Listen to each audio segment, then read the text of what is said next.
happy to be. I think I'm dying here, man.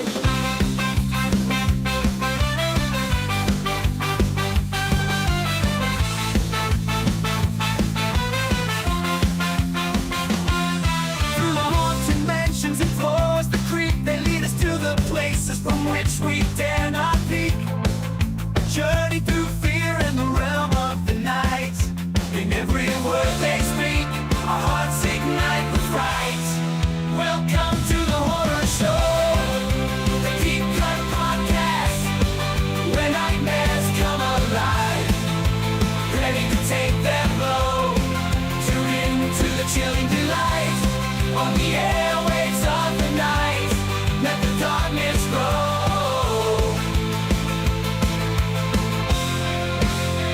Let the darkness grow.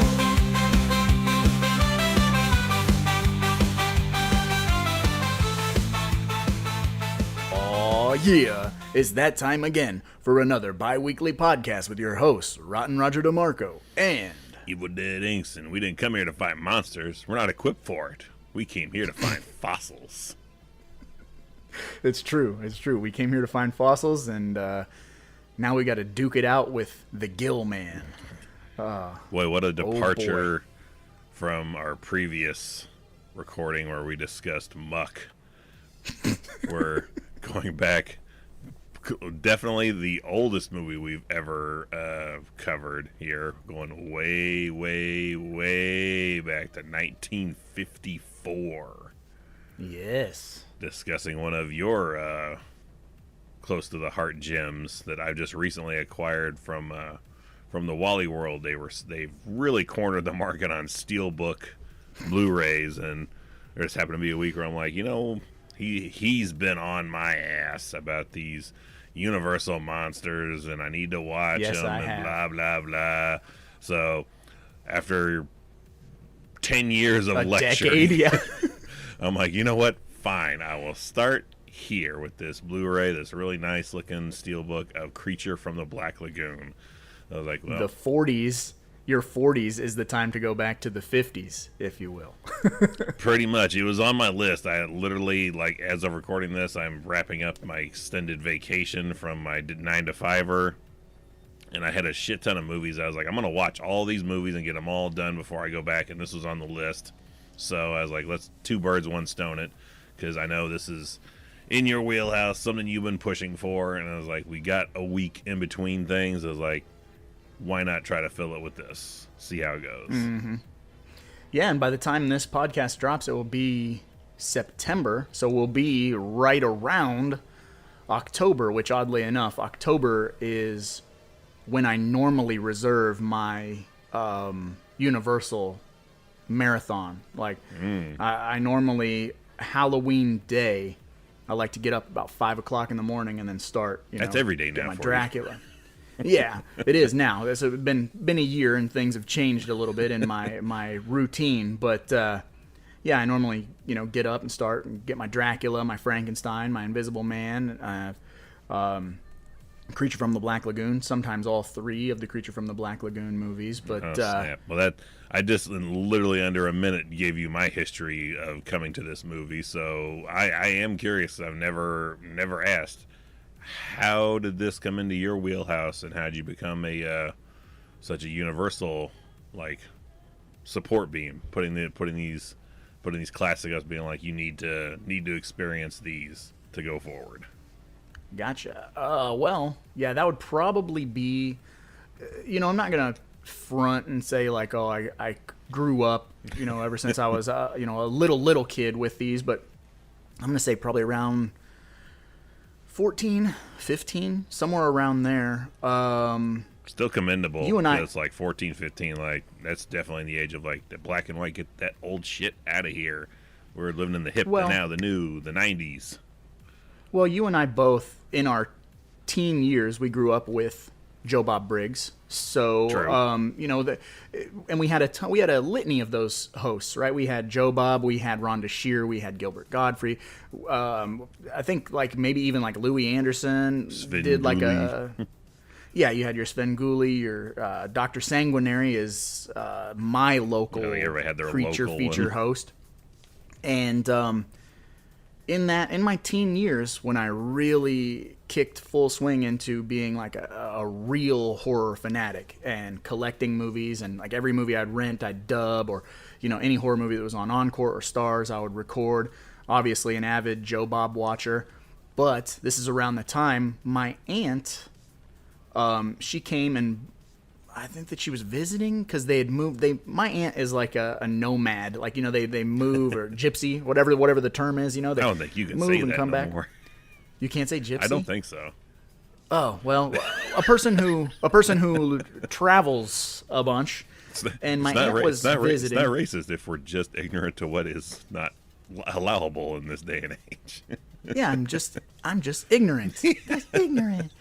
Well, she was visiting, and she had I don't know how she come across this stuff. She was at a estate sale or something, and brought a bunch of Dr. Sanguinary shirts. And she's like, "You're big into horror movies. Have one of these shirts."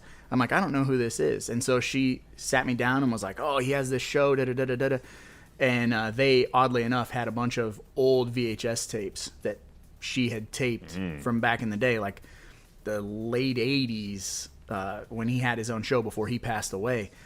And she gave me these tapes, and she's like, "If you like that Joe Bob guy, you're going to love this." So I was just burning through those tapes, and I got to see a horror hosted version of Creature from the Black Lagoon, and that kind of kickstarted it. Oh, I better check out some of these weird old movies, your whatever, Attack of the Killer Shrews and all that odd stuff that's like public domain essentially. Oh, nice. So yeah. So I got you into the classics. So what gravitates you towards this particular monster over Frankenstein or Dracula or the Wolfman? What is it about the creature that appeals to you over the rest of them? Well, for one, it's going to be creature design. I mean, that's the look of the Gillman is super iconic. It's terrifying.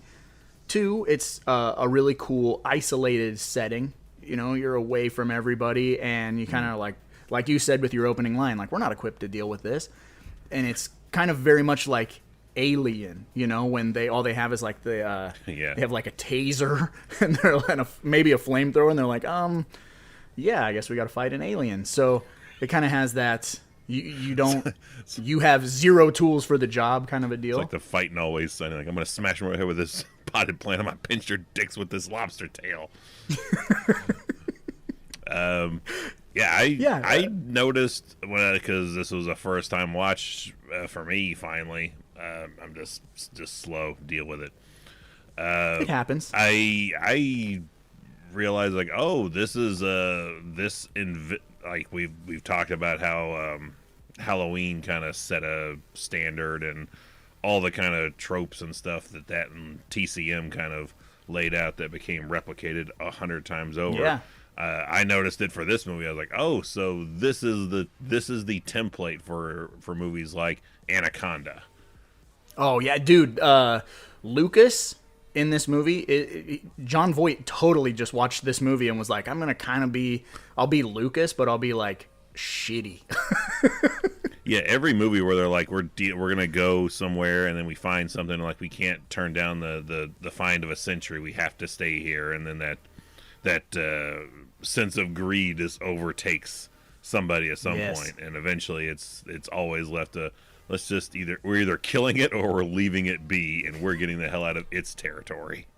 Yeah, that's perfect. This definitely is the trend setter, and also not so Psycho came a few years later, and Psycho kind of revolutionized cinema with obviously being one of the first movies to show a toilet flush and things like that, a single bed instead of a man and a woman sleeping in two separate beds in a bedroom or whatever.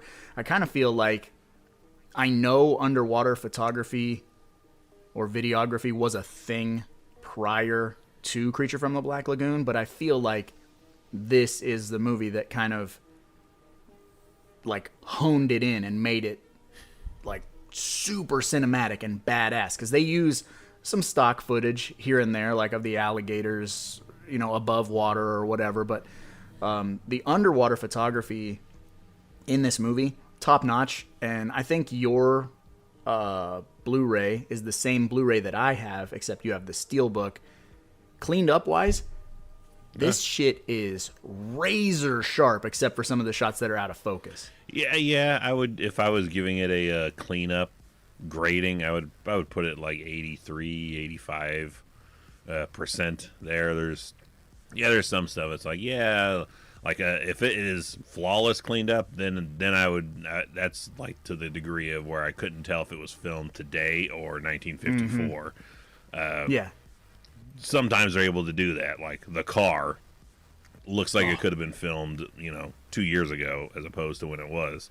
So this one, you can. I can still feel it's 1954. If nothing else, I love the wardrobe in this is phenomenal. Like only in the 1950s could you have this swimsuit design for the guys, where it looks like dress pants, but just ultra short with like a belt flip over, and then and it was stylish to wear that with like a long coat jacket unzipped. And by far my favorite character to watch was the boat captain. I was like, wow, Lucas, he's the man. This dude is the most stereotypical boat captain. Like if this sets the precedent for the fucking with nature kind of movie, he definitely, like, everyone's like, that's what sea captains look like. Yeah. Every movie has that kind of sea captain in it from then on. Like, he's just missing a striped shirt. Like, has the hat, has the, like, Hulk Hogan NWO beard going on, where it's like salt and pepper. It's like Miami Vice down the sides and under the chin, but he has like the goatee and handlebar mustache. It's really thick and colorful. So yeah, Lucas is the fucking man, dude. And he's he kind of pops in, every scene that he's in, he kind of pops in and is like, he's the exposition for the audience a little bit. Like, they say this is, people come here, they don't come out. This is the Black Lagoon. This is like everything he says is like, which nowadays would set up to like he's definitely going to be one of the casualties in this. Low body count in this movie. It's like three. The two guys on the island, and then the one boat deckhand guy.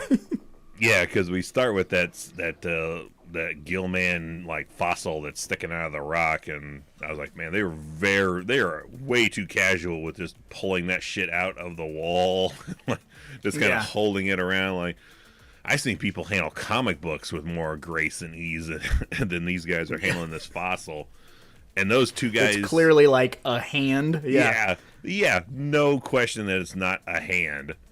But those two guys that were like, all right, we're gonna go and get, more like reserves and, probably funding and all this. You two guys stay here and keep track of nobody fucking with the site.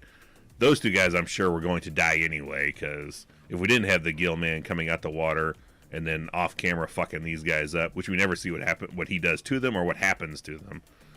But if I like the shot where they're panning back, where you just hear the Gill man fucking these two guys up in the tent, and like you see this little fire that's right outside. I'm like, that is too fucking close to that tent. It's like in the door. It's like in the door of the tent. That is one, and it is catching fire, and just both. You're dying in your sleep. Yeah, both those guys are gonna come and chew out. There's two charred corpses there. Like, built the fire too close to the tent. Rookie mistakes. Yeah. You don't say. That's the first. Yeah, well, if the smoke inhalation would have got him if the fucking tent didn't catch on fire. That was the first critique I had. I was like, they built that too goddamn close to that fire. These guys deserve everything coming to them. Mm-hmm. I do really like that we do have casualties, which is not something that happened a lot in those 50s horror movies. You get a lot of like people getting shook up or beat up, but not necessarily killed. And even though these are kills off camera, it does a good job of like giving you a little something like, okay, this thing is dangerous. It's not to be messed with, like we get when the people come back and find the two guys dead in the tent. All the reaction shots are like, oh, geez, oh, you know, and need to it do just puking builds up in a your corner. own. Yeah. Just need to see Captain Lucas being like, well, that's the most disgusting thing I've ever seen in my life. And I'd be like, I'd believe it. Because he's had to have seen some wild shit. Yeah. Lucas has seen some shit. I mean, but you've got to be super limited in 1954 on what you, like, killing people on screen and how you can actually do it. I mean, this is the tamest way you could do it, but I mean, it's probably also the best way considering those restrictions you have, because we have these two guys off screen, so it's just all sound design, and then we have you know our Quint of the movie, the dude that's hell-bent on staying there and capturing and killing this thing.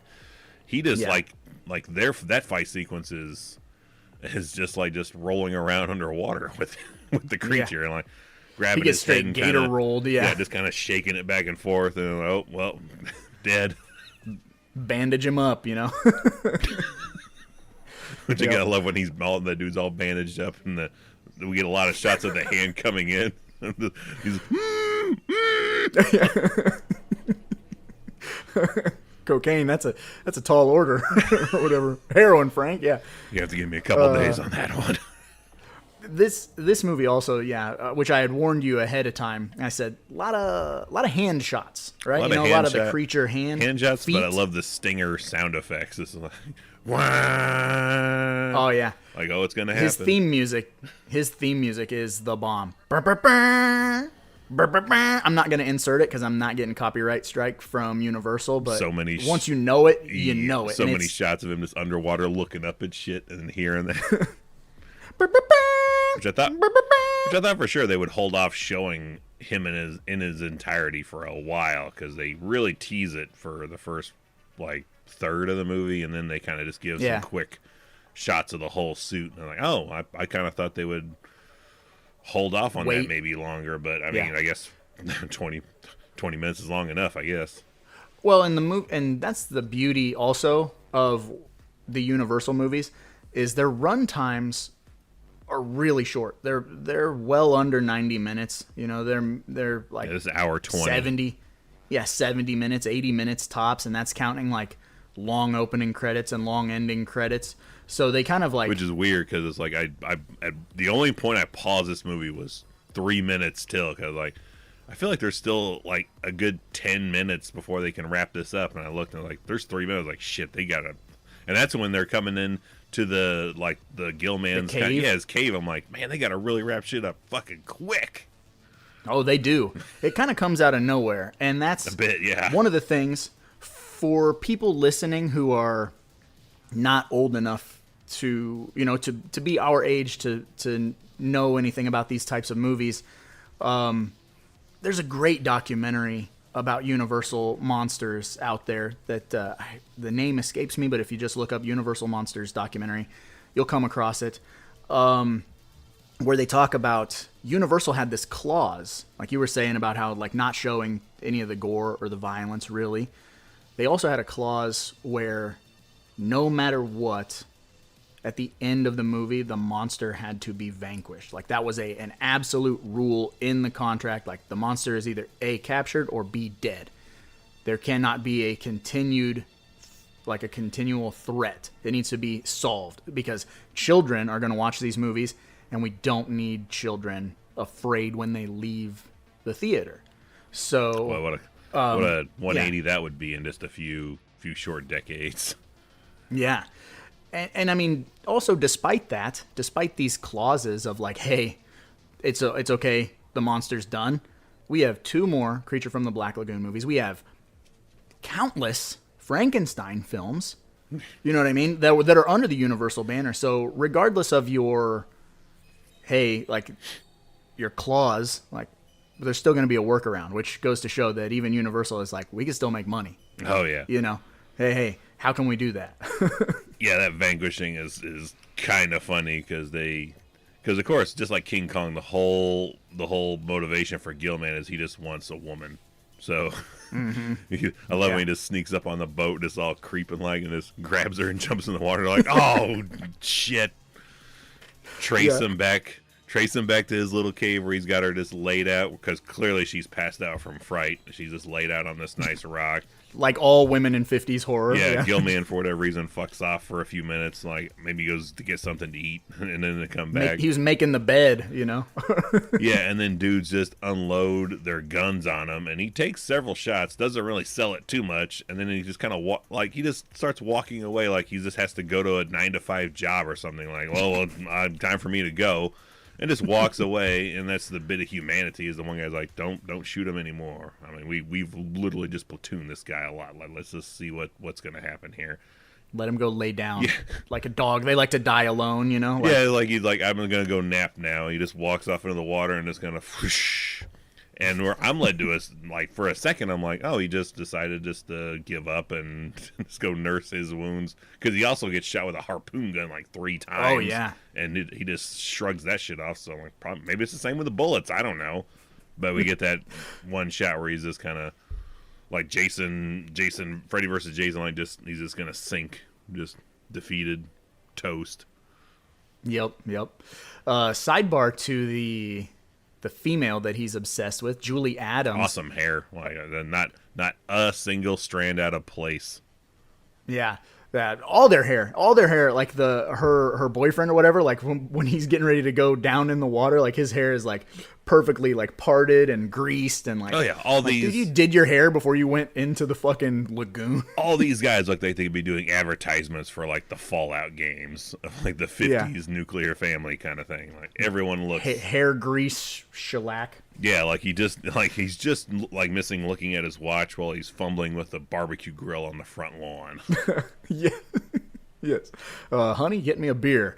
A job. Yeah. You need to get back in that kitchen, you silly goose. That oven's not going to clean itself until the day they invent self-cleaning ovens. But you know a woman ain't going to invent that. She's not smart enough. Oh, that's so Look at the lady with us here. She couldn't hear walking up behind her. yeah, dummy. Such a woman. She's from my neck of the woods. She's from Iowa, Really? which is pretty cool. Yeah, they she's was on the cover of like we have like an Iowa magazine.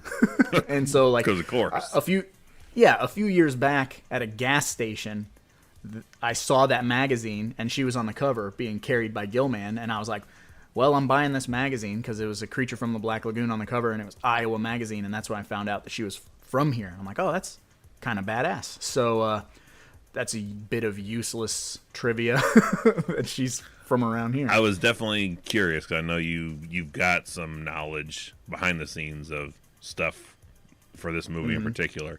The wife and I were commenting when we were watching. We were seeing those underwater shots of him swimming, and she's like, "That suit had to be so heavy."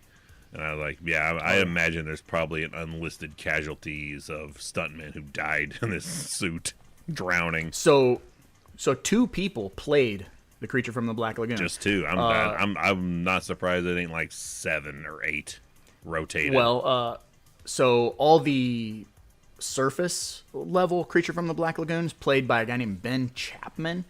So he did all the lumbering and all the, wandering around and sticking his hand through stuff. But the underwater stuff was a guy named Rico Browning. And if I'm not mistaken, he died maybe 2 years ago. He was the last living Universal monster. And he was gonna be at Crypticon was the deal, and then he vaguely remember that. Would have been, and I'm saying like 2 years ago, but Like 5. that's probably it was probably like 2016. But yeah, he was supposed to be there, and I was so fucking excited. But Rico Browning was I don't think he was an Olympic swimmer, but he was like a super talented swimmer. And he could hold his breath for like 4 minutes.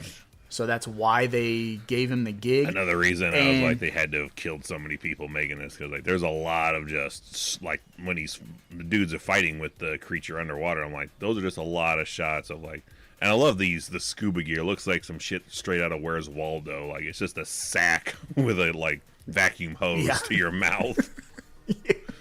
Well, also, this first movie, the costume was so form-fitting and tight that there was no way for Rico to have like a small air tank or anything. So that's, that's why they hired him. Like, hey man, you hold your breath for 4 minutes, we'll pop you up or we'll come down and give you oxygen or whatever.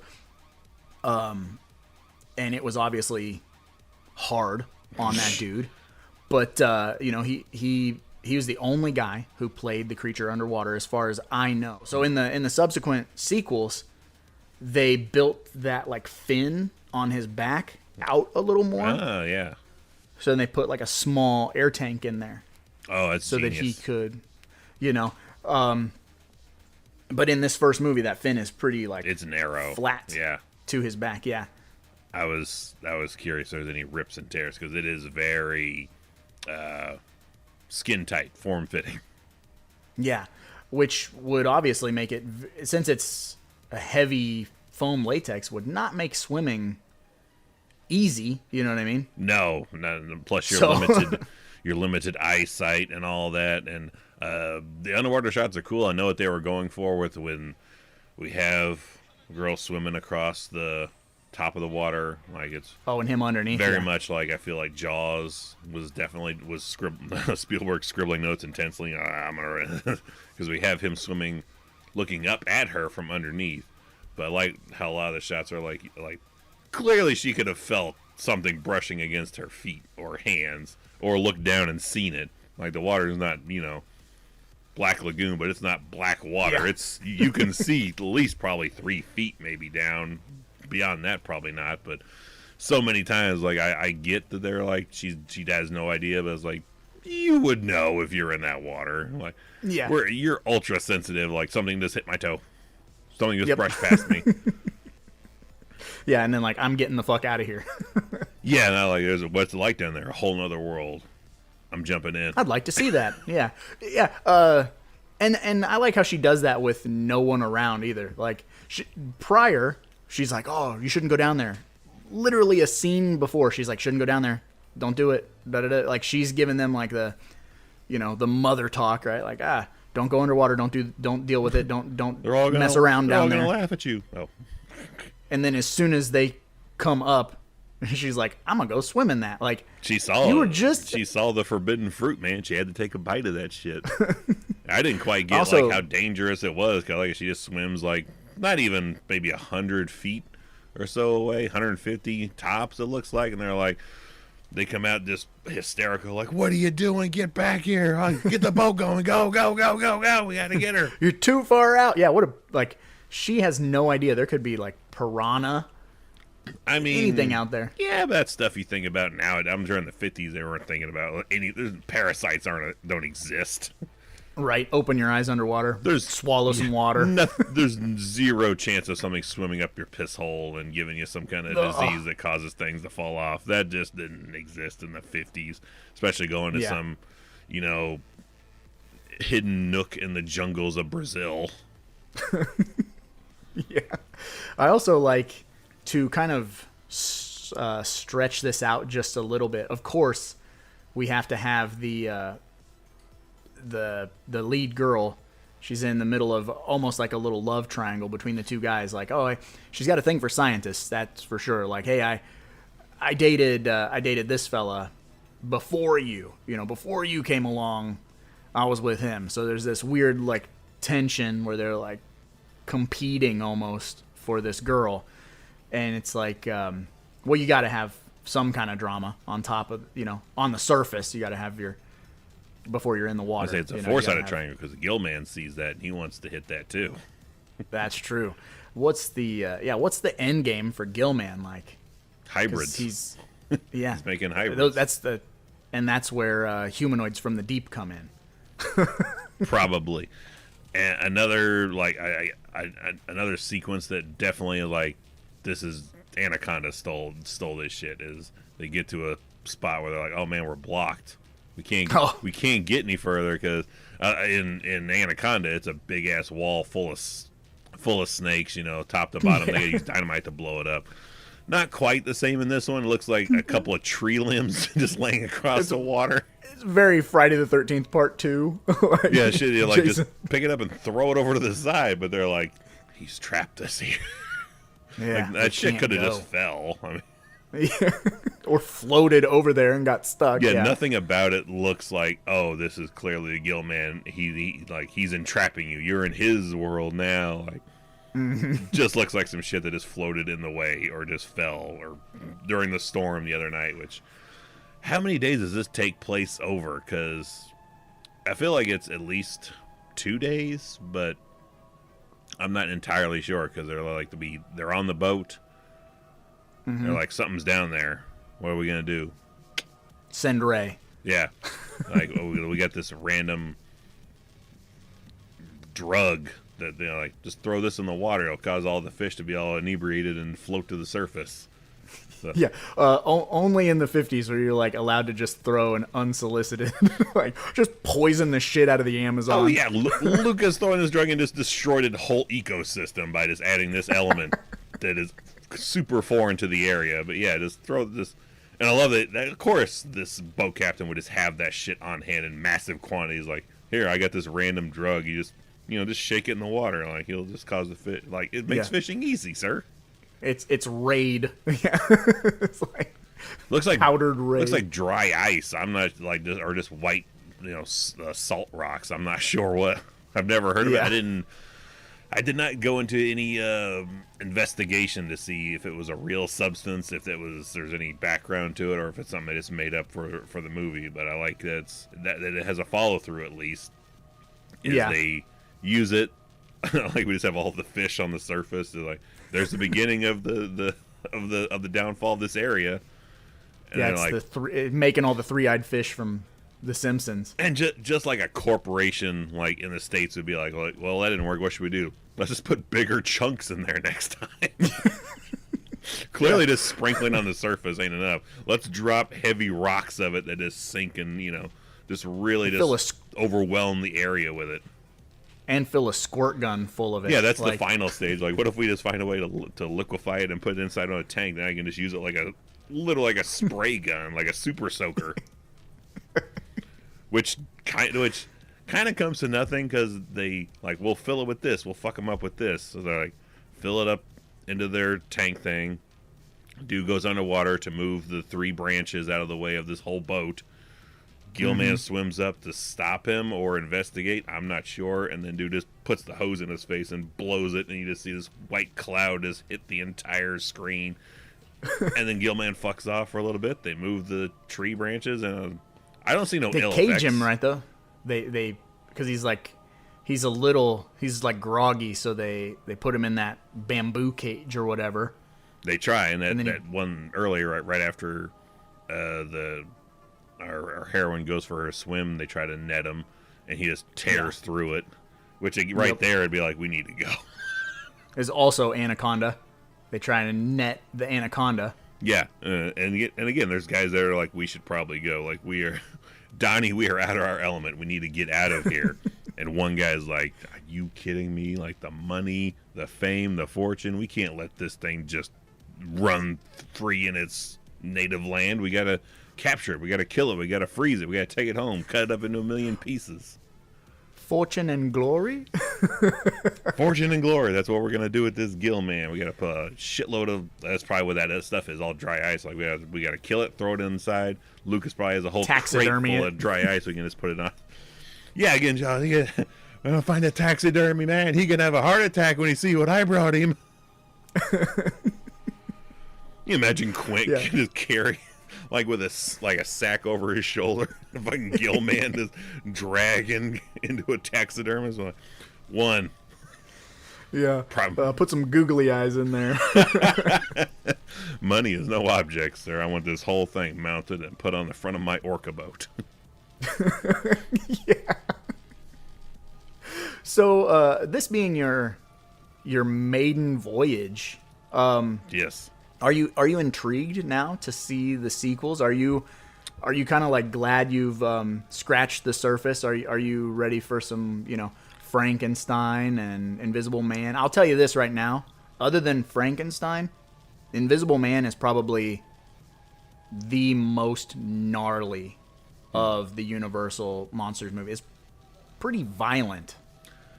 I'll say when I was watching it, it definitely, the itch was there. The longer I'm probably away from it, the less that itch will maintain. But it's like, I'm not opposed to it, but it's not like I'm gung-ho going forward. I'm guessing, and you can confirm or deny because you know them all, for sequels. Clearly, I'm going to say that the idea for the sequel is they're just like, the story has gotten out to somebody. Like, well, we got to go back and see if there's any more, or they have that hand fossil. They're like, there's signs there could be a whole species or various species of this in that area. We got to go back and find more, and then boom, they find more. Yeah, essentially. And then by the third one, he's literally dressed like Frankenstein, like he's got clothes on. It's called The Creature Walks Among Us, and it's a little. Is that the step too far? Yeah, because they didn't want to have the dude wear the full costume, so it's like mask, gloves. It's like the 50s equivalent of Jason Takes Manhattan. They're like, can we just get like a cowl and some like 3/4 sleeves, and that's the extent of my Jason costume? Yeah, pretty much. They do. The longer those things go on, the quality dips, and we're no stranger to that. That's So it's just par for the course, but so it's setting the standard for every horror franchise in various aspects, including the decline of the sequels. Yes. So you just slowly get more and more disappointed as things go along. But I kind of like the way I approach the Universal movies. Like I said at the beginning of the podcast, is every October or Halloween day, I'll kind of throw on my bread and butter of them and just their background cinema, and I could kind of see you adopting that, because we do tend to throw on movies that are appropriate for the season and or appropriate for any time of day viewing, where you can just kind of go about your business and have something on. And Universal Monsters are that. They can be on, you can pay attention, you can not pay attention, and you can just catch little bits here and there.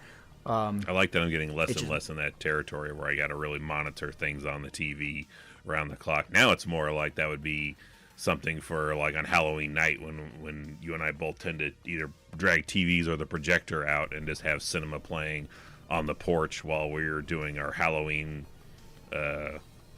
candy handout and scares. Yeah. And it's like, well, let's see what we can find that's like appropriate, worthwhile, but not, not too like ridiculous. Yeah. Like, yeah. Not like where I'm opposed to having stuff like the Great Pumpkin thrown on, but it's like, yeah, let's what's the hardest edge we can go with that won't bother some rando parent rolling up, not interested in seeing the crucifix scene from The Exorcist going on in the background. Like, the creature from the Black Lagoon. I don't even have to attempt to skip any chapters or whatnot here. No, it's perfect because, if you wanted to do a big display, like I know you and I both, we just set up our projector and we sit out there and watch movies or whatever when we're handing out candy. But if you wanted to go even bigger and like project it at your house, it's perfect. That's like you're future not gonna plans. Like get one of those big, really big blow up projectors and just have that on the side of the house. Yeah, you're not gonna offend anybody, and it could be, you could be introducing young kids to a whole new world underwater. or wherever. Yeah, under the sea. This also fits for the time, like as a recording, we're in the dead heat of summer, and it fits just the same as Jaws would or any other water based horror movies. It fits that era as well, so you can have this out in the summertime, or when the spooky season kind of really starts kicking in, throw it on in there too. Yeah, it's perfect. I'm telling you.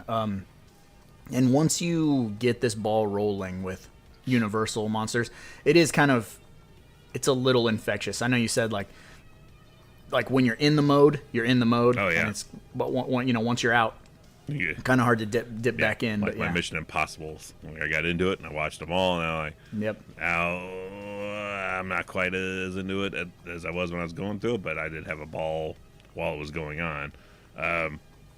Curious your thoughts as to this, because we've gotten remakes, we've gotten reimaginings, we've gotten different variations of the Wolfman. They've attempted, Mary Shelley's Frankenstein. We've never really gotten anything for Creature from the Black Lagoon, at least that I know of. Is how come he's the one left out of the group of anyone taking a stab at trying to remake this movie? That's an interesting question. A few years back, Guillermo del Toro did that.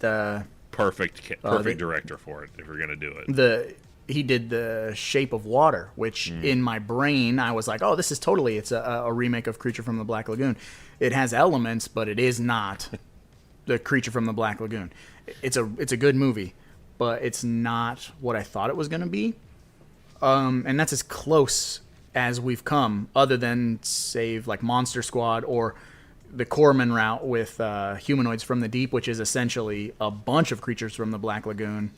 Yeah, we've had R-rated, hardcore R-rated, but we've had some like knockoffs, but like I was just thinking, like, yeah, we've had it's been a while since we've had a Frankenstein run, but we've had all of them have had their stabs. They've had Dracula's had several shots, Wolfman has had a whole hell of a lot of shots. Oh yeah, and yeah, we've had Frankenstein. I was like, how come the creature is the only one that's kind of left out? And like, no one interested in pulling the Kane Hodder method of like, you're just gonna be underwater a lot. Can you hold your breath?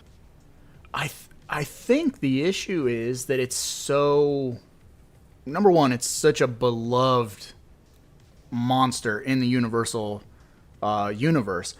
But if you remember a few years back, Universal they were trying to kick that shit off and get it going. They did that. They started with The Mummy, of all things. Oh yeah, The Mummy's which to me several times. Which to me is, out of the Universal monsters, The Mummy is the weakest. They did that Mummy with Tom Cruise, and they were going to restart the Universal monsters whole thing. Everyone was gonna get their own movie. Like we did the Benicio del Toro Wolfman. Is rough, is not good. So I feel like had The Mummy done well, we would have gotten a Creature from the Black Lagoon. But The Mummy tanked, and I think Universal got scared. Which I don't know why you start with. I don't know why you start with The Mummy. Start with Frankenstein. Start with Creature from the Black Lagoon. Start with. I mean, they did Invisible Man. Which, have you seen that yet? I have not, but I do still have the digital copy of it. I have not pulled the trigger on that, but I feel like that, even the little bits I've seen, really puts it more into a slasher kind of movie. I don't know. I even from the trailer from that Tom Cruise Mummy, I was like, this is not going to work. Like, it's not going to be the Brendan Fraser Mummy, which was a better Mummy movie than that one, I'm sure it was. But if they just lean into what they are, where they came from, and really kind of retro go that route with and I'm talking like with like how they promote it, how like the opening like credits go for like the Universal players, logo, yeah, all that stuff. Like just super lean into the roots of where it started. That would work. Yeah, here exactly, dude. So what they need to do is, I mean, we've had our 80s nostalgia resurgence. Stranger Things did the 80s stuff. Everything has been like, let's go back to the 80s, summer of 84, all that stuff that we love. Yeah. Kind of giving us what our brain thinks the 80s was like.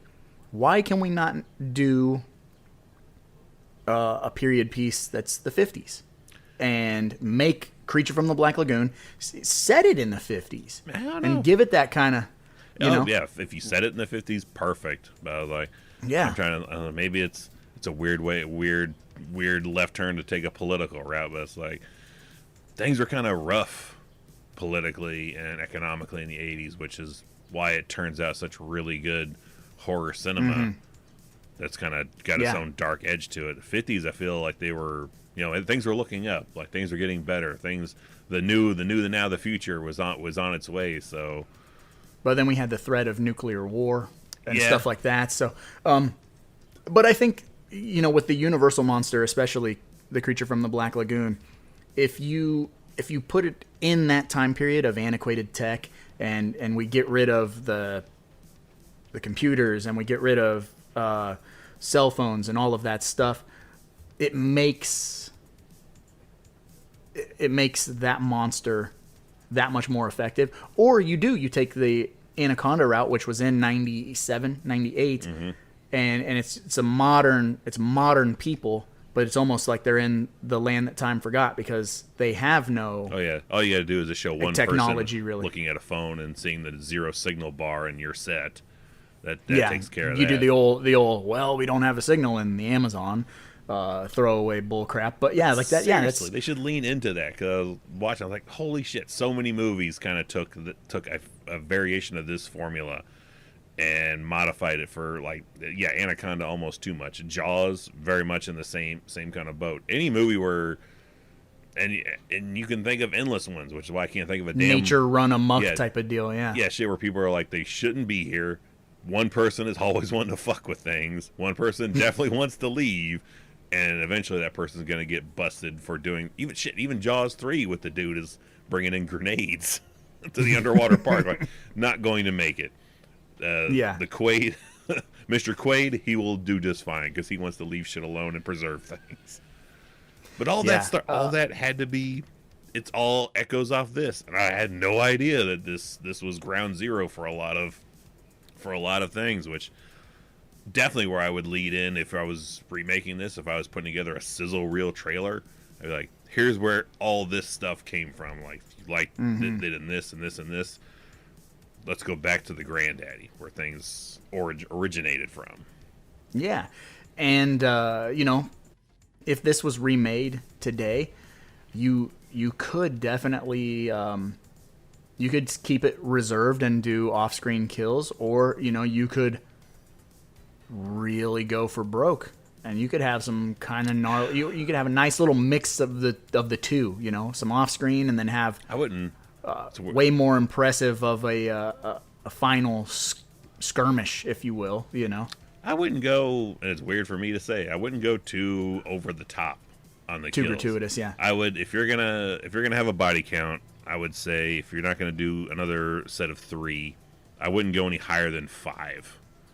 Yeah. And I would do only 2 of those. Yeah, because you shouldn't just be killing motherfuckers constantly, for sure. No. And if that's like a studio mandate, we need more creature killing things. Like, just have him kill like King Kong. Just have him killing shit for food or whatnot. But eating a fish, something like that. Just show me like a cave of bones of fish guts and shit like that. Oh, this is his feeding grounds. Yeah. So if you're gonna kill 5, I'm gonna say no more than 2 should be mid-level gratuitous, like an arm or a leg coming off. Tops. Yeah. That's not bad. Kind of like Jaws. Like Jaws, we have one really gruesome where Quint's bitten in half, but other than that, we have like the one leg coming off. Like, that's it. The rest of them are all off screen. Really push that aesthetic of letting the mind do all the work, because I feel if you go too gratuitous, then it gets into like Terrifier territory, and then people are gonna. That it really is cool for that group, but it's isolating like the classic fans. Like, well, the hashtag not my creature from the Black Lagoon. But if it's just a little bit of it, that way I feel you could satisfy both parties. That's not bad, man. That's I like that. So like with the Vanquishing, right? With him getting shotgunned, and I say like don't go too overboard, but the prime example of what it could be is like Monster Squad. When that Gill man gets shotgunned, it's pretty effective, and it's not like super gory. There's some blood, but it's like I didn't see any. He is dead. I see him just barely being affected by. You hear the rifle going off, and then he's like, But Oh, dang. Hey. there's no squibs on the suit. There's no blood splatter. There's no. It's all theater of the mind. Yep.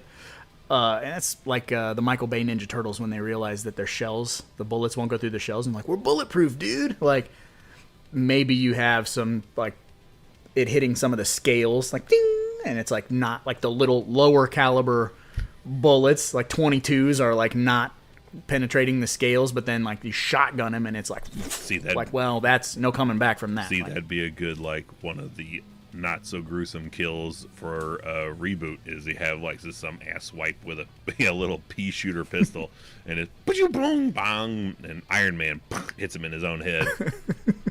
you got to take it a step closer, like fucking JoJo or whatever in Jason Takes Manhattan. if the bullets don't work, you must take a step closer. It makes them hurt that much more. If I close the distance, it'll actually penetrate him. But no, you gotta do the Paul Hogan lightning jack method of like this shotgun is whittle it down to the very end, like 10 paces, blow a man clean out of his boots. 30 paces, you'll make him just real pissed off. That's right. Pepper him. Oh yeah, that'd be good. Just Pepper him up real nicely. The Dave Chappelle joke. Oh, I was thinking like, oh, that'd be an interesting way to take him out, kind of like a slug. Like if you just filled shotguns with those salt rounds.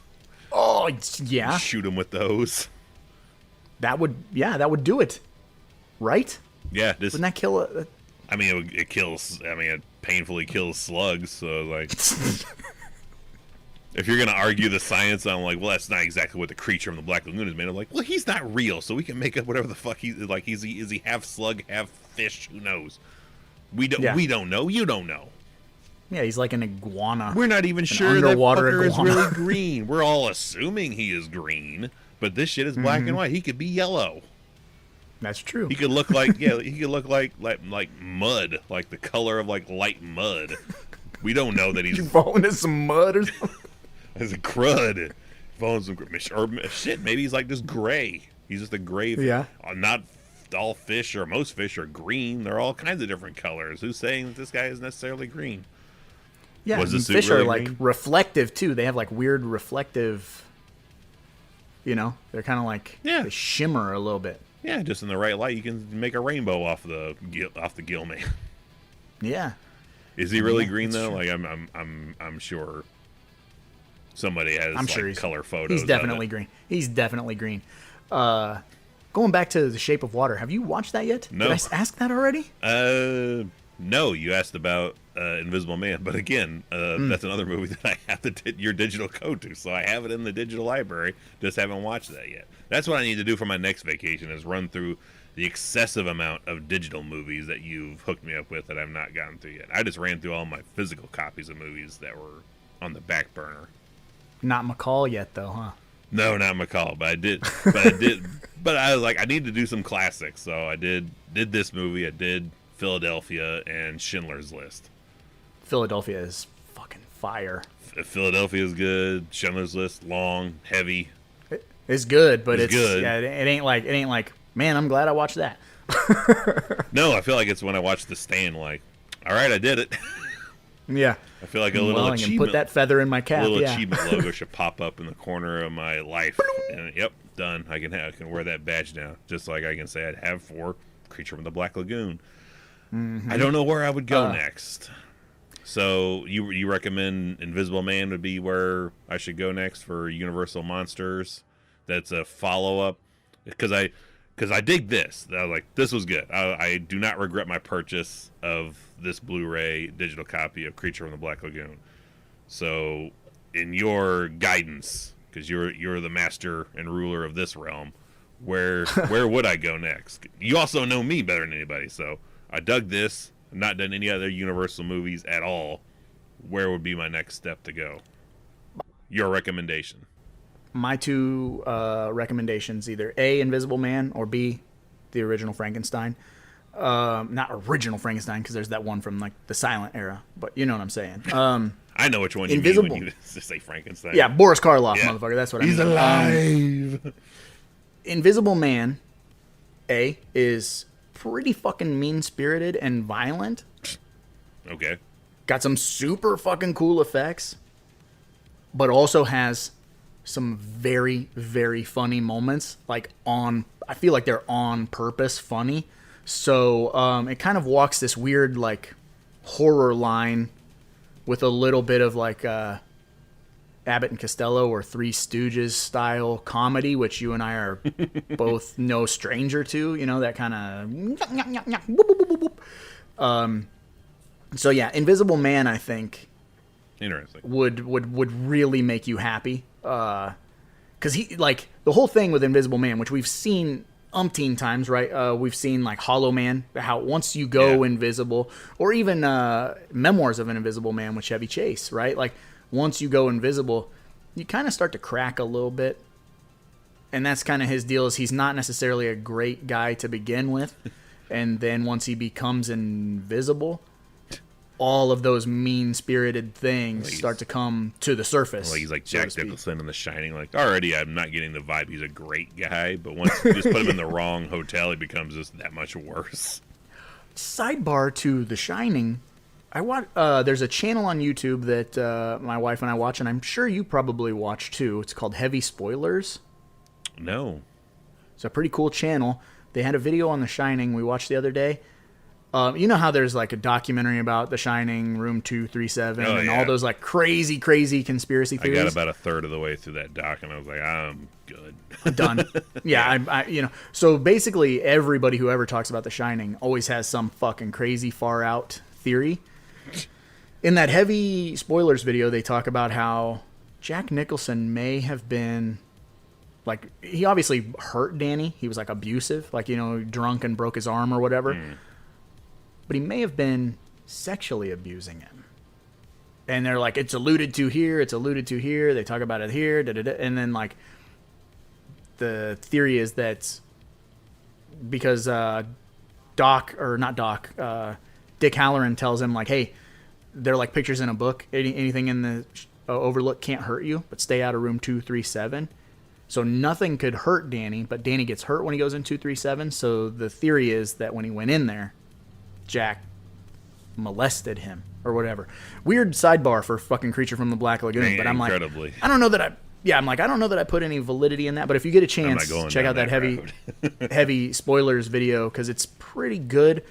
But again, just like anyone who talks about The Shining, they start like trying to connect dots that aren't there. Yeah, sometimes it's there just to be there. Not everything needs to have a tie to it. Although it's fun. It's fun to take that route, but only if you're doing it in the sense of just for fun. So when you start like, no, I have being serious. Yeah, I have shit to back this up. I'm like, okay, it's not fun anymore.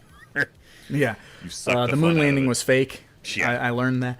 But before we move on to the very end of the podcast, we got to go ahead and knock out that Brown Panty Award. Oh, baby, it's time to slip into something a little more comfortable. It's time for the Brown Panty Award. So, my Brown Panty Award is going to go to the man who plays the creature for all the underwater scenes. It has to go to Rico Browning because, like you were saying, this is the 50s, man. People could die doing stuff like this. And this is a hardcore dude holding his breath for 4 to 5 minutes. It's not like any of that stuff is easy. It's not like that suit is forgiving in any way, shape, or form. You're literally like waterboarding yourself.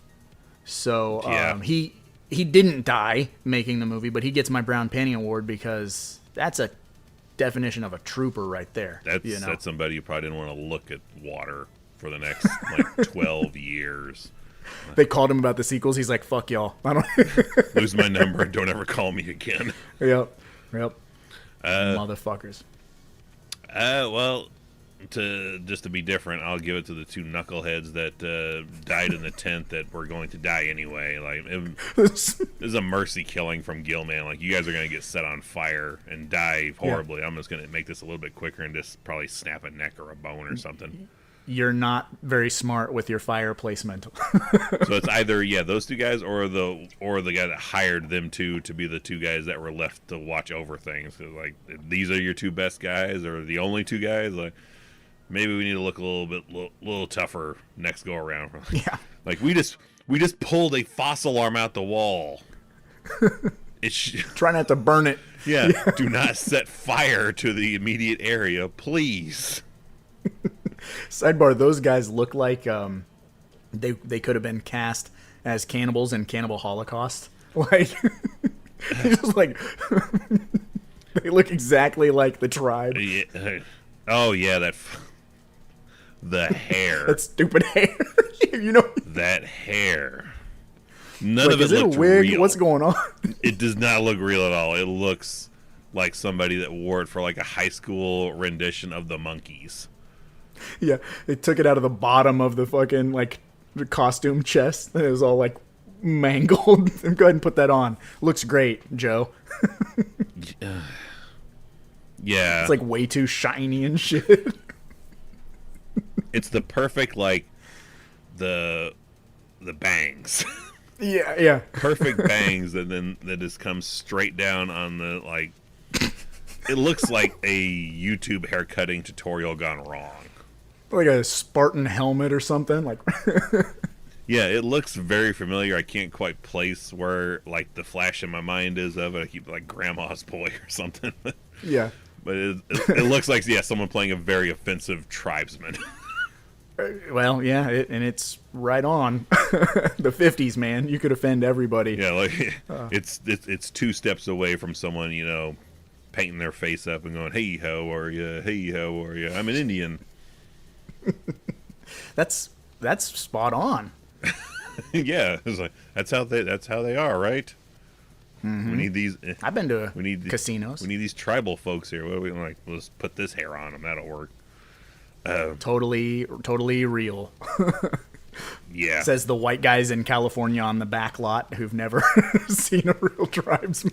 I'm curious where they actually did film this. Where this lake area in the supposed Brazilian wilderness. I was like, is this just where is this really? Is this, you know? I'd have to look. Probably fucking San Bernardino.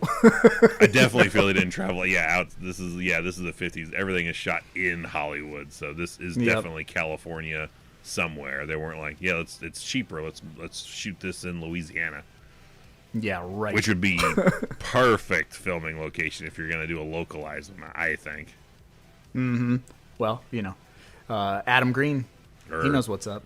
Go to Minnesota, the land of 1,000 lakes. Just go up there and do it. But even in the summer, it's like -40. Yeah, Minnesota sucks. Gilman in the frozen tundra of Minnesota. I would watch like a winter Creature from the Black Lagoon. Exactly. See, that'd be weird. See, like that. Like the thought of that, you're like, oh, well, yeah. You got me. Fucking glaciers and shit. We're swimming around glaciers. I don't think Minnesota's quite that bad, but who knows? Nowadays, probably. Haven't been in quite a few years. Not been ever. Don't know if I ever will, but it sucks. Well, speaking of suckage, let's look at some of them 1-star reviews.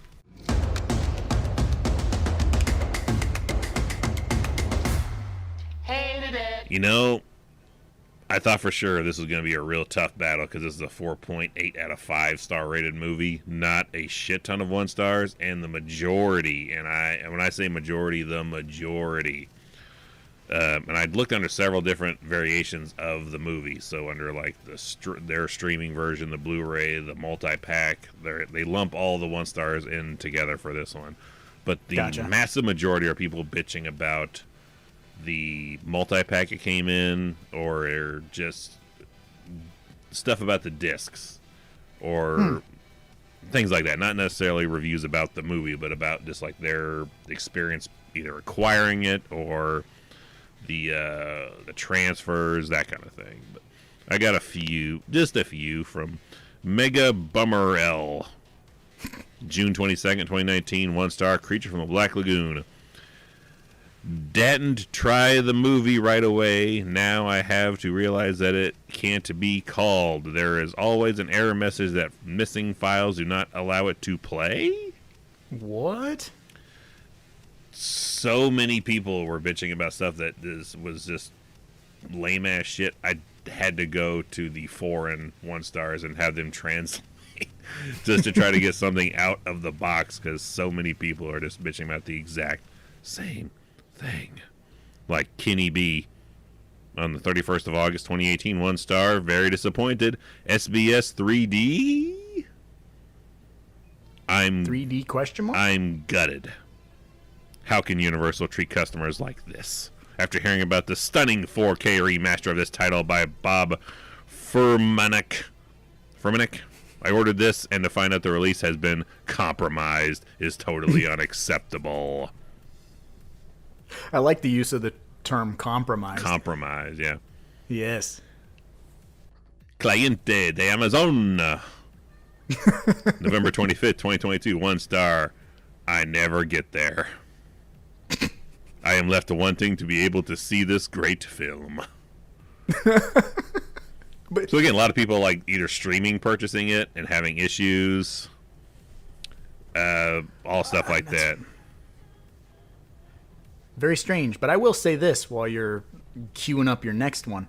I don't know if it's just me. Could be you. So I'm curious on what your experience has been. Yes. For the most part, Universal Blu-rays, I fucking hate them. Really? Most of the time when I buy a Universal Blu-ray, like they all have that same kind of menu that like it's on the side and then it's like the Warner Brothers menu. Whenever I put a Universal Blu-ray into my player, and this is not just not localized to my player that I have now, my past players, fucking Xbox, PlayStation, whatever, they tend to like freeze so that you can't, like, it'll play the main menu but it won't go and slide out the play, scene select, so like it'll just That's have a lot that of the like complaints from a lot of the loop, and you're like, why? I go, and mine just started. Okay. My Blu-ray So- just played. well, nice. So it didn't give you the option for 2D or 3D? No, I don't. I don't know if I just because I have my Blu-ray player in the living room is really fucking weird and kind of fickle. Both of mine are. The one in the bedroom, I have to put a disc in like 12 times just back and Tease forth it. for it to. You know, yeah. I don't know what its fucking deal is, but it has a hard time working, and a lot of the settings I make on the Blu-ray player in the living room don't stay on there. Like it has the option where you can run the streaming services through it, but none of the like how I have it set up will stay when I turn it on the next time. So I just stopped doing it. And yeah, some movies will just go right into playing, and some movies will bring me up a menu option. But yeah, a lot of people are bitching about like the transfers, the 2D, the 3D, all that kind of like mundane stuff, or just how it arrived in the mail. That is the overwhelming majority of 1 stars is people bitching about that, not the movie itself. Well, I'm glad that there is some complaints about like the menu, like the way that it works, or like it freezing and stuff like that. Super Because long ones. Because for the longest time, dude, I thought it was just me. And like, no joke, whenever I go buy a new movie, and if Megan and I are gonna watch it, and I put it in, and it goes bum bum bum, but the Universal logo comes up, she goes fuck, because she just knows like it's gonna be like a struggle to get it to play. I don't know what it is about the way they encode them, and I'm not a tech guy, so I'm not going to pretend to be one, but I fucking hate Universal Blu-rays. Well, maybe you'll share your sentiment here with my last 1 star from Carl P. Sorry I'm late. I had to pee. Yeah. August 29, 2018, 1 star. Do not buy this for revenge in 3D. It's not. Well done, Universal. You managed to piss off the vast majority of people who bought this bait and switch cash grab. We all know good and well that the team at 3D Film Archive did not give you restored side-by-sides as a finished product. They sent you a digitally restored 3D Blu-ray master, and instead of giving us that, you released a piece of garbage in side-by-side format. Side-by-side format! I don't know what side-by-side format is, but I don't this know, guy but is he's pissed. Said it twice. Who in the hell ever did that to begin with and ever will again? What were you thinking? You just wanted all of us to pay another $30 because you couldn't be bothered to come off an additional 50 cents for a blank 3D Blu-ray. I'm sending it back as defective. You have clearly managed to sidestep false advertising, but you certainly fooled us fans. No, you can't have my money. Release Revenge of the Creature in the format 3D film archive provided. Jerks! I canceled my Jurassic Park Fallen Kingdom pre-order too. This guy is awesome. He's just fucking. He's had enough of your bullshit, Universal. I imagine furniture was flying all around his room when he was like, yeah, that's the last straw of the day. He had a flat tire that morning. His money got stuck in the vending machine trying to get a drink. Fucking side by side. Side by side. Making me think of Annie, is it Wilkes in fucking Misery? Slept away! Slept away! Yeah, Carl. Now I gotta fucking Google what side-by-side format is. Because I'm not smart enough to know that. Let's see, what is side-by-side format? Who fucking knows? Sidebar to the side-by-side format. I have to send you a video when I get off of here. Side-by-side format can refer to a few different things, including a format used on television to show live camera content and commercials at the same time, a way to arrange two or more elements side by side instead of having the second element appear below the first. For example... Oh, I get it. So it's an overlapping image to create 3D. Okay, yeah. Yeah. Yeah. Trash. I get it. Yeah, I get it. So it's just like a muddy image because it's two layers of the same movie, just slightly off kilter to make it 3D. Whack. I get it. And Carl got in his comfy chair, man, got his big ass drink ready, put on his 3D glasses, and like probably had friends over, like, all right, you prepared for your tits to be blown out the door all the way off, and puts that shit on, and he just like me, myself, and Irene at the fucking grocery line, like like he's just seeing price check on Vagically. He's seeing side by side. That's all you hear from next to him. Carl, what are you saying? Side by side. Yeah. Kills everyone in the living room. They're all gonna pay the ultimate price. I gotta send you a video when we get off of here. You and I talk a lot about True Lies and how like we always forget that that's a fucking bomb ass Schwarzenegger movie. And you and I think we both own the DVD that's in pretty rough shape. Yeah. So it got a Blu-ray / 4K release. I've seen and heard about that. Don't buy it. I wasn't going to. Because I'm going to. You've heard about what's wrong with it? No, I just was like, unless it's got some killer bonus features, I'm like, I don't need to upgrade. I'm fine. My DVD works great. It's on YouTube right now, actually. So it's like that's more reason I don't need to get another copy of it. My DVD looks like shit, so that's why I want to upgrade. Okay. Because it's like small and I have to stretch it. But James Cameron, they used AI upscaling to make it 4K. They did the same thing for the Aliens 4K and a couple other movies. I'm going to send you this video. Oh, boy. And it shows you like shots from the movie and like how bad AI fucks up these movies. So like, because they just basically used like a beta run of this AI upscaler. And man, it's ruined. And so it's like, so now we have to wait even longer to get a cleaner version of True Lies. I recommend. So I'm bummed because that shit was in my shopping cart for like a week. I recommend and then I saw this video. Now, jump on YouTube because we both have the YouTube Premium or Red, whatever the hell it is. It is in the movies on YouTube. Throw that shit on and watch it. It looks nice. Nice, yeah. As long as it's... See, this is the issue, because if they start using that AI upscaled digital cleaned up version, that's going to be the highest quality version that's out there. So that's what's going to be on all the formats. Like, that's what'll be on, like, Netflix. That's what'll be on fucking Amazon. And I don't want to look at it. You know? Like, I don't want people's eyeballs melting over to the side of their face or their fucking nose turning into just a big hole or a bunch of extra upscaled wrinkles and shit. Extra fingers. Yeah, and that's spot on. Rows of I'm teeth. gonna send you. I'll send you the video, man. It's disappointing to say the least. But now that we're done with the Amazon 1-star reviews, what does that mean? No more fucking around. It's time to play the game.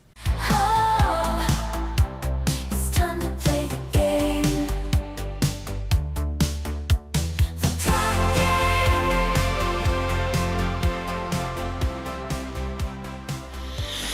It's all about the game and how you play it. What kind of fishing is that? Who eats rocks? I do. As a matter of speaking, I crack them open and they tell me things. But that's right. You're high. It's time. Yeah, I'm snorting these rocks. It's time to play the game. And if you're new here, welcome. But you're probably scratching your head asking yourself, what is the game? Well, the game is a deep cut in and of itself where you got to pick a prop from the movie that we are covering, but it can't be a well-known prop. So, since we're covering Creature from the Black Lagoon, I'm going to say this. You can't have the Gillman costume because it's the Gillman costume, and probably not the fossil, right? Would that be because that's like the start? Do you think the fossil's too low-hanging fruit or just the costume? I think just the We say costume. I mean, Okay, unless so- you but, I mean- watch the movie, which is weird. I would have to add that as a caveat because it's like, did you actually watch the movie? Because I feel only the watch the movie would you know about the fossil, and most people, if you just know it from pop culture references, you aren't going to think of that. So yeah, I'll just say the suit. Okay, yeah, the suit that's definitely off the limits. If you can't think of anything because- else, take that fossil hand. Yeah. So I'll go first, Evil. ahead. And I kind of feel like you and I, again, are at risk for having the exact same prop. I don't know if we can have the watermelon happen again. We'll see, because my prop is the bag of mysterious Amazon white powder poison. Cocaine rock. Yes. The cocaína. Not bad. I was tempted with the I love the scuba gear because again it very much reminded me of some like Where's Waldo shit. Yeah. But honestly, because I was just digging his whole gimmick so much, I was like, I gotta have the captain's hat. Yeah, buddy. The skipper's hat. And I almost thought that one might have been too low hanging fruit, but I was like, nah, I don't think it's fine. Like that for whatever reason, as soon as I saw him, I was like, holy shit, this guy is the sea captain. Everybody's emulating this guy when they're like a sea captain. Arr, he's just missing a fucked up eye. You should get you a shirt with his face on it that says, like, Lucas, don't fuck around. And he says his name like a million times in the movie. He's always like, even I, Lucas. Even Lucas, the captain, no. Even Lucas. Like, yeah, I get it, dude. Dwayne Johnson furiously again taking notes. And I'm like, he's third person referring. I think there's something to this. Yes, it works because his name is the name that sticks out. Yeah, other than that, I'm like, you fuck, got who else is, what are the fucking people's names? I have to look. David and Mark and Kay. We have Gung Ho guy, we have sympathetic guy, we have the love interest that everyone, including our villain, is going to be going after, and then you know, dead meat, Pete Dead Meat pretty Thompson. Much. It was only his second day on the job. 3 days from retirement. Just bought his boat. Live forever. Yes. Yeah, that's a good prop, man. That's different and strange, you know. And he lives. So, That's the Yeah. best part is he lives. That's totally a character you think he's too cool to survive this movie. He's going to be he's the he got them there, and now he gets to die. He would have been the titular brown panty if he would have died. He would. But he didn't. Lucas lives. Can't kill the Lucas. Lucas is going to go on and captain more boats. I'd love if he comes back in another creature movie and he's just like, things I've seen. I done been doing that. He should be. That's what you need. He needs to be missing a limb whenever we see him again next, because he's had like an off-screen tango with another Gill man, and he's killed him. And he's got a severed mounted head on the wall, kind of like Carl Weathers and Happy Gilmore. I tore one of them bastards' eyes out. Cut me down in my prime on my boating. You broke in the wrong goddamn rec room, didn't you?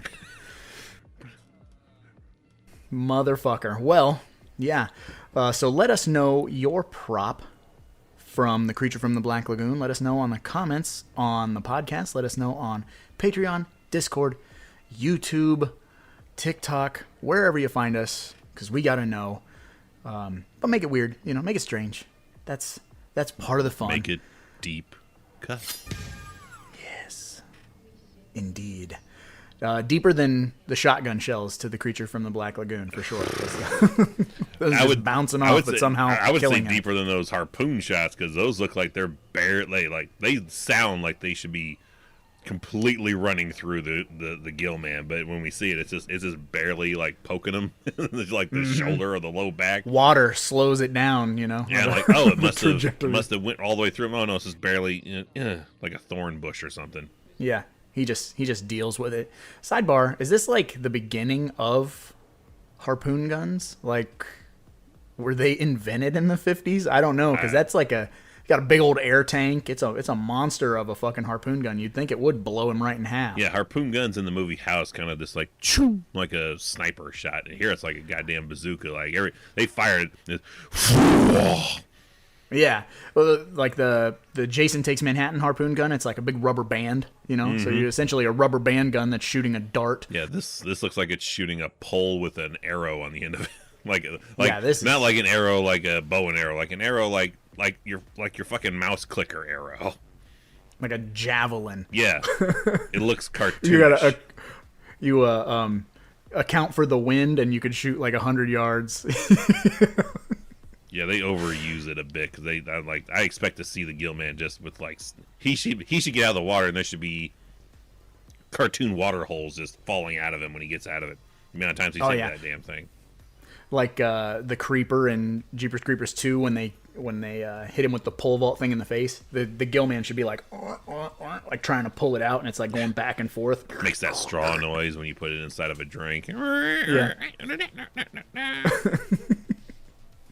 It totally should. But I suppose on that note, we should probably get going, because after all, there's a lot of movies out there, and somebody's got to watch them. So why not us, right? It is impossible, but I, Lucas, will do it. I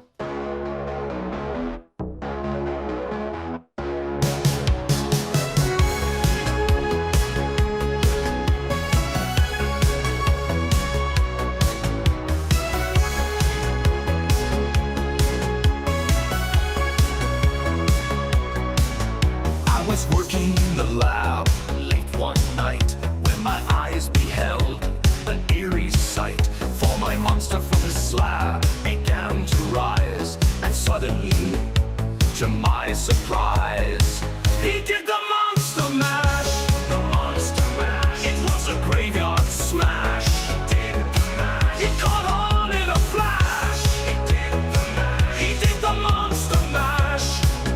From my laboratory in the castle east to the master bedroom where the vampires feast, the ghouls all came from their humble abodes to get a jolt from my electrodes. They did the monster mash. The monster mash. It was a graveyard smash. It did the mash. It caught on in a flash. It did the mash. They did the monster mash. Thank you for listening to the Deep Cut Podcast. There's a new episode every 2 weeks. You can find it on Spotify and all major podcast apps. Don't forget to let us know your prop pick. Every 2 weeks, there's a new episode. So rate us and subscribe to the Deep Cut Podcast.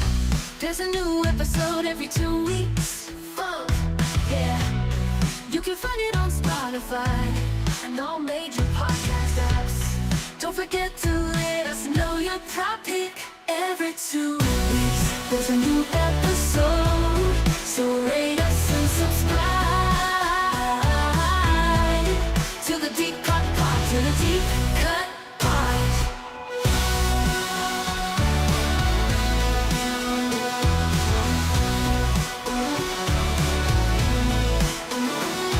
You can find it on Spotify and all major podcast apps.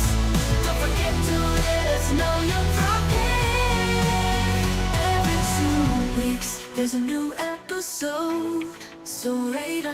subscribe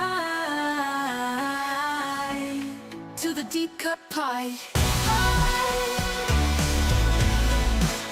To the Deep Cut Podcast. To the Deep Cut Pod. To the Deep Cut Pod. To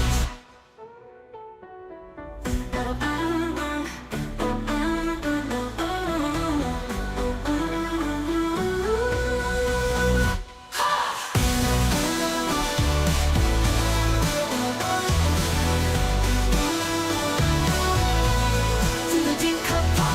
To the Deep Cut Pod. To the Deep Cut Pod. To the Deep Cut Pod.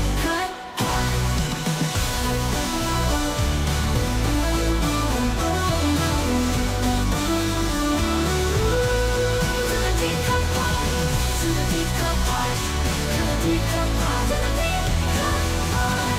To the Deep Cut Podcast. To the Deep Cut Podcast. To the Deep Cut Pod. To the Deep Cut Pod. To the Deep Cut Pod. To the Deep Cut Pod. To the Deep Cut Podcast.